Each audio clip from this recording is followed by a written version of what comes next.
Bonjour. Après la paracha de Vaïshlach de la dernière fois, on a parlé du nerf sciatique. La paracha de Vaïshev, celle de Miketz et de Vaïgash et de Vaïechi, clôtureront le livre de Bereshit sans aucune mitzvah. Va arriver le second livre de la Torah, le livre de Shemot, dans lequel aussi la paracha de Shemot et de Vaïra n'auront aucune mitzvah.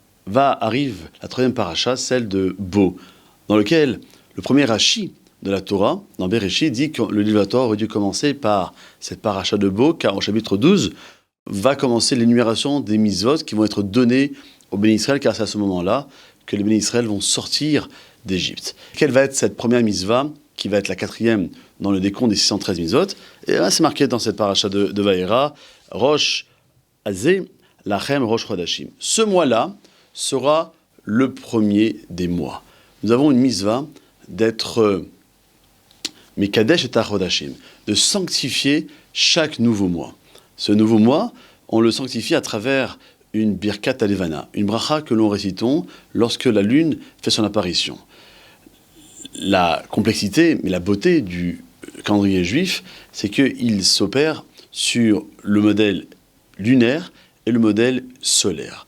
Le modèle lunaire comporte un nombre de 354 jours, alors que le modèle solaire contient 365 jours. Donc il y a 11 jours de séparation entre ces deux systèmes qui font que, évidemment, il y a une différence entre les deux qui vont se répartir sur ce calendrier qui nous est propre.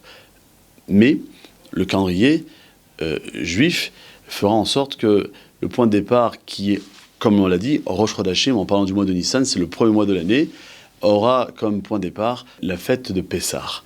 Pessah sera toujours récité et célébré au Chodesh Ha'aviv, au mois du printemps. Pessah ne pourra jamais avoir lieu avant le printemps. Ça ne pourrait que des fois, nous en rajoutons un autre mois de Hadar pour faire en sorte que Pessah soit toujours en cette période, donc on vient juste d'énumérer. La Gemara, dans Baba Metzia, rapporte que Eliyahu Hanavi, une fois, s'est trouvé dans la maison de Rabbi. C'était un jour de Rosh Chodesh.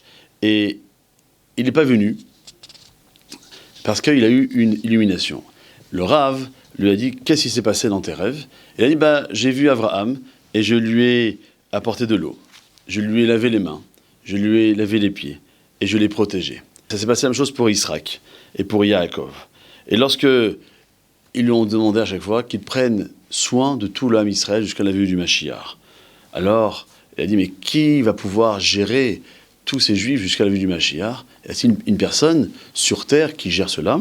La camarade dit « Oui, il y a Rabbi Chia et ses enfants. » C'était un moment où la sécheresse était importante dans le pays, et donc on a dit on met Rabbi Chia et ses enfants dans un cercle, et on va demander à ce qu'ils prient pour que Akadosh Baruch Hu envoie ce qui est nécessaire. Et dès que le Rav et ses enfants a demandé Mashiv Harouar, le vent a commencé à souffler.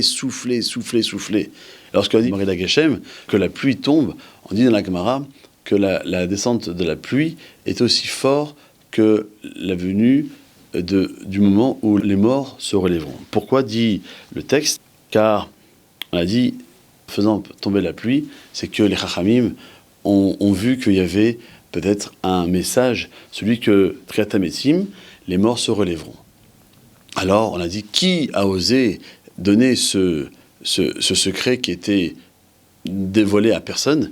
Et on dit, c'est Eliyahu Hanavi. On a fait venir Eliyahu Hanavi et on l'a frappé de 60 coups de fouet.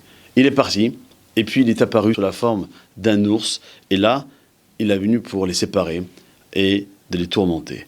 Et donc on apprend de là que le fait qu'on renouvelle chaque mois avec l'Irat Alevana est manifeste surtout dans le Olam Haneshamot, dans le monde des âmes, faisant en sorte que chaque mois qui arrive dans notre calendrier soit fêté correctement, et lorsqu'arrive Birkat Alevana, de pouvoir le faire. Les Chachamim disent que c'est bien de le faire le samedi soir, car on est bien habillé, bien parfumé, qu'on puisse dire Siman Tov, que ce soit un bon signe pour l'homme Israël, pour ce mois qui arrive. Alors, Siman Tov à chacun d'entre nous, et à bientôt.